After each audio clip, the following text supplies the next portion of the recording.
성령님 좋은 아침입니다. 이 시간 성령님을 초청합니다. 오늘도 내 안에 오셔서 하나님을 기쁘시게 드릴 것을 소원하게 해주세요. 오늘 말씀을 통해 구체적으로 무엇을 해야 할지를 깨닫게 해주세요. 깨달은 것을 삶 속에서 실천할 수 있도록 도와주세요. 아멘. 오늘 함께 나누실 하나님 말씀은 민수기 31장 1절에서 24절까지 말씀입니다. 제 31장. 여호와께서 모세에게 말씀하여 이르시되 이스라엘 자손의 원수를 미디안에게 갚으라.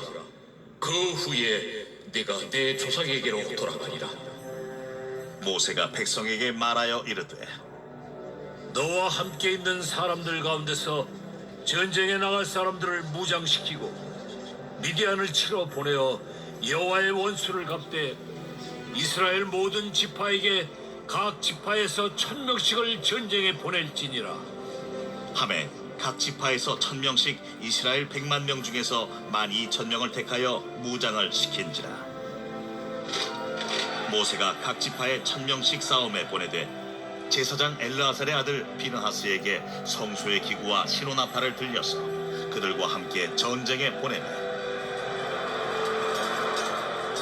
그들이 여호와께서 모세에게 명령하신 대로 미디안을 쳐서 남자를 다 죽였고 그 죽인 자 외에 미디안의 다섯 왕을 죽였으니 미디안의 왕들은 에위와 레겜과 수르와 후르와 네바이며 또 부올의 아들 발람을 칼로 죽였다. 이스라엘 자손이 미디안의 부녀들과 그들의 아이들을 사로잡고 그들의 가축과 양떼와 재물을 다 탈취하고 그들이 거처하는 성읍들과 촌락을 다 불사르고 탈취한 것, 노략한 것, 사람과 짐승을 다 빼앗으니라. 그들이 사로잡은 자와 노략한 것과 탈취한 것을 가지고 여리고 맞은편 요단강가 모압 평지 진영에 이르러 모세와 제사장 엘르아살과 이스라엘 자손의 회중에게로 나아오니라. 모세와 제사장 엘르아살과 회중의 지도자들이 다 진영 밖에 나가서 영접하다가 모세가 군대의 지휘관 곧 싸움에서 돌아온 천부장들과 백부장들에게 노하니라. 모세가 그들에게 이르되 너희가 여자들을 다 살려두었느냐? 보라, 이들이 발람의 꾀를 따라 이스라엘 자손을 부올의 사건에서 여호와 앞에 범죄하게 하여 여호와의 회중 가운데 연병이 일어나게 하였느니라. 그러므로 아이들 중에서 남자는 다 죽이고 남자와 동침하여 사내를 아는 여자도 다 죽이고 남자와 동침하지 아니하여 사내를 알지 못하는 여자들은 다 너희를 위하여 살려둘 것이니라. 너희는 2일 동안 진영 밖에 주둔하라. 누구든지 살인자나 죽임을 당한 사체를 만진 자는 셋째 날과 일곱째 날에 몸을 깨끗하게 하고 너희의 포로도 깨끗하게 할 것이며 모든 의복과 가죽으로 만든 모든 것과 염소털로 만든 모든 것과 나무로 만든 모든 것을 다 깨끗하게 할지니라. 제사장 엘르아살이 싸움에 나갔던 군인들에게 이르되 이는 여호와께서 모세에게 명령하신 율법이니라. 금, 은, 동, 철과 주석과 납 등에 불에 견딜 만한 모든 물건은 불을 지나게 하라. 그리하면 깨끗하려니와 다만 정결하게 하는 물로 그것을 깨끗하게 할 것이며 불에 견디지 못할 모든 것은 물을 지나게 할 것이니라. 너희는 일곱째 날에 옷을 빨아서 깨끗하게 한 후에 진영에 들어올지니라. 민수기 31장은 25장에서 마무리되지 않은 미디안과의 전쟁에 관한 이야기를 하고 있습니다. 25장에서 이스라엘은 모압과 미디안 사람들의 유혹에 빠져 우상 숭배의 음행을 저지르고 말았습니다. 이때 하나님께서는 크게 진노하셨고 연병으로 무려 24,000명의 이스라엘 백성들이 죽게 되었습니다. 그래서 25장의 마지막 부분인 16절에서 18절에는 이스라엘을 우상 숭배와 음행에 빠지게 한 미디안인들을 대적하여 치라고 명령하셨습니다. 그러한 상황 속에서 26장에서 30장에 다른 이야기로 잠시 중단되었던 25장의 이야기가 이제 다시 31장부터 이어지게 됩니다. 그리고 31장부터 민수기의 마지막 36장까지는 약속의 땅에 들어가기 위해서 준비하는 이스라엘의 모습이 소개됩니다. 1절에서 3절까지 말씀입니다. 여호와께서 모세에게 말씀하여 이르시되 이스라엘 자손의 원수를 미디안에게 갚으라. 그 후에 내가 내 조상에게로 돌아가리라. 모세가 백성에게 말하여 이르되 너와 함께 있는 사람들 가운데서 전쟁에 나갈 사람들을 무장시키고 미디안을 치러 보내어 여호와의 원수를 갚되. 미디안과의 전쟁은 개인의 감정이나 원한에 의한 것이 아니라 하나님께서 대적들을 심판하시는 전쟁입니다. 하나님은 22장에서 24장에 나오는 것처럼 미디안과 결탁한 모압 왕 발락이 발람을 매수해 이스라엘을 저주하려 한 것을 기억하고 계셨으며 25장의 부올에서 이스라엘을 유혹해 바알을 섬기게 한 것도 잊지 않으셨습니다. 그래서 하나님은 분노하셨습니다. 2절에서 원수를 미디안에게 갚으라고 분명하게 말씀하시며 3절에서는 미디안과의 전쟁을 명령하십니다. 6절에서 8절까지입니다. 모세가 각 지파에 1000명씩 싸움에 보내되 제사장 엘라살의 아들 비느하스에게 성소의 기구와 시노나팔을 들려서 그들과 함께 전쟁에 보내매 그들이 여호와께서 모세에게 명령하신 대로 미디안을 쳐서 남자를 다 죽였고 그 죽인 자 외에 미디안의 다섯왕을 죽였으니 미디안의 왕들은 에이와 레겐과 수루와 후루와 레바이며 또 부올의 아들 발람을 칼로 죽였더라. 이때 대제사장 엘라살의 아들 비느하스가 성소의 기구와 시노나팔을 들고 이 전쟁에 참여하도록 했습니다. 이는 그 전쟁이 이스라엘의 하나님 여호와께서 직접 참여하시는 거룩한 전쟁임을 의미합니다. 성소의 기구가 무엇인지는 명확하게 알 수는 없지만 나중에 이스라엘이 여리고 성을 함락시킬 때 언약궤를 메고 돌았던 것을 생각해 보면 아마도 언약궤를 지칭하는 것으로 생각해 볼 수 있습니다. 9절에서 12절까지 말씀입니다.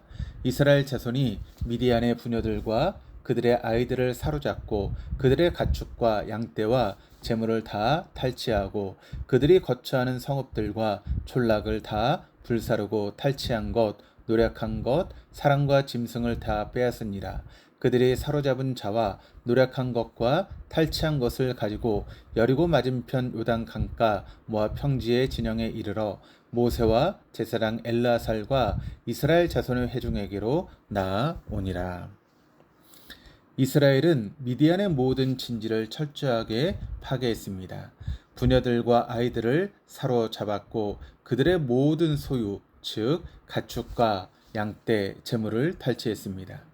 그리고 가옥과 건축물들까지도 다 불사르고 모두 파괴했습니다. 이는 이스라엘을 대적하거나 유혹해서 타락으로 이끈 백성들을 향한 하나님의 분명한 진노의 결과입니다. 13절에서 18절입니다. 모세와 제사장 엘라살과 회중의 지도자들이 다 진영 밖에 나가서 영접하다가 모세가 군대의 지휘관 곧 싸움에서 돌아온 천부장들과 백부장들에게 노하니라. 모세가 그들에게 이르되 너희가 여자들을 다 살려 두었느냐? 보라, 이들이 발람의 꾀를 따라 이스라엘 자손을 부올의 사건에서 여호와 앞에 범죄하게 하여 여호와의 회중 가운데 연병이 일어나게 하였느니라. 그러므로 아이들 중에서 남자는 다 죽이고 남자와 동침하여 사내를 아는 여자도 다 죽이고 남자와 동침하지 아니하여 사내를 알지 못하는 여자들은 다 너희를 위하여 살려둘 것이니라. 미디안 군대를 확실하게 격파하고 승리감에 도취되어 진영으로 돌아오는 이스라엘 군대를 맞이하던 모세는 천부장과 백부장들을 보고 노했습니다. 노하다라고 하는 히브리어 원어는 격노하다, 두 개로 쪼개지다라고 하는 강한 의미를 갖고 있습니다. 모세가 이렇게 노한 이유는 이스라엘 남자들을 유혹해서 음행과 우상 숭배에 빠지게 했던 미디안 여자들을 데려왔기 때문입니다. 즉 거룩한 전쟁의 규범에 따라 전리품을 처리하지 않았기 때문입니다. 전리품의 처리는 약속의 땅에서 멀리 떨어진 성읍과의 전쟁이냐 아니면 약속의 땅 안에 있는 성읍과의 전쟁이냐에 따라서 구분할 수 있습니다. 약속의 땅 밖에 있는 성읍들의 경우에는 이스라엘이 성읍 안의 남자들을 다 죽이고 전리품을 따로 취할 수 있습니다. 즉 여자들과 아이들과 가축들과 성읍에 있는 모든 것을 전리품으로 취할 수 있었습니다. 그러나 약속의 땅 안에 있는 성읍들의 경우에는 남녀노소를 불문하고 또 성읍 주민들을 모두 진멸해야만 했고 성읍 안에서 그 어떤 것도 취할 수가 없었습니다. 그리고 미디안 사람들이 이스라엘 진영으로 돌아오게 되면 예전처럼 우상 숭배와 음행이 연병처럼 번지게 될 수 있습니다. 그래서 모세는 즉시 남자와 동침한 적이 있는 여자들과 남자아이들을 모두 죽이라고 명령합니다. 더 이상의 타락과 불행을 막기 위한 결정이었습니다. 죄악의 뿌리를 조금도 남겨두지 말아야 했기 때문입니다. 모세는 남자를 모르는 여자들만 남겨두라고 명했습니다. 이들은 바알부울 사건과 관련 없기 때문에 후에 이스라엘 남자들과 결혼해서 이스라엘 공동체로 들어올 수 있었습니다. 약속의 땅에 수행된 전쟁은 가나안 정복 기간에만 적용된 한시적인 것입니다. 무엇보다 이 전쟁은 심판의 관점에서 이해해야 합니다. 하나님께서 아브라함에게 약속하신 가나안 땅은 아브라함의 자손이 400년 동안 이방에서 객으로 지낸 후에야 주어질 것이라고 말씀하셨습니다. 아모리 족속의 지약이 아직 가득 차지 않았기 때문입니다. 따라서 이스라엘의 가나안 정복 전쟁은 가나안인들의 죄가 가득한 것에 대한 심판의 전쟁이기도 합니다. 마치 창세기 6장 5절에서 여호와께 사람의 죄악이 세상에 가득함과 그의 마음으로 생각하는 모든 계획이 항상 악할 뿐임을 보시고 하나님께서 홍수를 보내 지면의 모든 생물을 쓸어버리신 것과 같습니다. 하나님께서 이스라엘을 사용하셔서 가나안인들의 가득한 죄를 심판하시는 전쟁입니다. 19절에서 24절까지입니다. 너희는 이레 동안 진영 밖에 주둔하라. 누구든지 살인자나 죽임을 당한 사체를 만진 자는 셋째 날과 일곱째 날에 몸을 깨끗하게 하고 너희의 포로도 깨끗하게 할 것이며 모든 의복과 가죽으로 만든 모든 것과 염소털로 만든 모든 것과 나무로 만든 모든 것을 다 깨끗하게 할지니라. 제사장 엘르아살이 싸움에 나갔던 군인들에게 이르되 이는 여호와께서 모세에게 명령하신 율법이니라. 금, 은, 동, 철과 주석과 납 등의 불에 견딜 만한 모든 물건은 불을 지나게 하라. 그리하면 깨끗하려니와 다만 정결하게 하는 물로 그것을 깨끗하게 할 것이며 불에 견디지 못할 모든 것은 물을 지나게 할 것이니라. 너희는 일곱째 날에 옷을 빨아서 깨끗하게 한 후에 진영에 들어올지니라. 미디안과의 전쟁이 하나님의 명령에 의해서 수행되고 제사장들도 참여한 거룩한 전쟁이었지만 이 전쟁에 참여한 자들은 살인과 죽은 자들과의 접촉으로 부정하게 되었습니다. 그래서 정결해지기 전까지는 이스라엘 진 안으로 들어올 수 없습니다. 이들은 민수기 19장에 기록된 대로 붉은 암송아지의 재로 만든 물로 셋째 날과 일곱째 날에 정결 의식을 행하고 몸을 정결하게 해야 합니다. 또한 이스라엘 군인들은 자신들이 빼앗은 전리품들을 진영으로 가지고 올 수 있도록 정결 의식을 행했습니다. 진영 안과 진영 밖은 각각 교회와 세상을 상징하는 곳으로 볼 수 있습니다. 적진에서 탈취한 부정한 물건들은 우상 숭배로 인해 더러운 흔적들을 지니고 있습니다. 그래서 모든 전리품들, 즉 의복, 가구, 연장, 무기들을 물로 씻고 불을 지나게 하는 정결 의식을 행하고 이스라엘 진영을 정결하게 했습니다. 하나님을 믿지 않던 자가 하나님을 믿게 되면 세속적인 환경과 가치관들을 말끔히 정리해야만 합니다. 그리고 하나님을 믿는 우리들도 세상 속에 살아가고 있기에 작은 것이라도 죄의 문제에 대해 가볍게 넘기지 말고 날마다 스스로를 돌아보며 정결하게 할 수 있어야겠습니다. 우리들도 작지만 위험한 습관, 작지만 신앙의 걸림돌이 되는 습관들을 하나씩 정리하는 행동들이 필요합니다. 습관처럼 몸에 배인 행동들을 다시 돌아보면서 하나님께서 오늘 우리에게 원하시는 것은 무엇인지 깨달을 수 있어야겠습니다. 나쁜 것은 처음부터 모르는 것이 낫고 아직 작은 습관일 때 제거하는 것이 유익하기 때문입니다. 우리들이 세상과 구별된 삶을 살아가려고 할 때 고난과 박해가 찾아올 수 있습니다. 하지만 영원한 그날을 위해 이 날을 신실하게 살아갈 수 있는 우리들이 되어줄 수 있기를 축복합니다. 기도하시겠습니다. 하나님 아버지, 하나님의 뜻을 따라 온전히 살아가기보다는 사람의 생각과 방법들만을 쫓아가려고 할 때가 참 많았습니다. 이젠 우리가 하나님의 명령을 기꺼이 행하게 하시고 본질과 목적을 잃어버리는 반쪽 순종이 되지 않게 하여 주시옵소서. 작은 더러움도 가볍게 여기지 않고 매일매일 정결케 되기를 원합니다.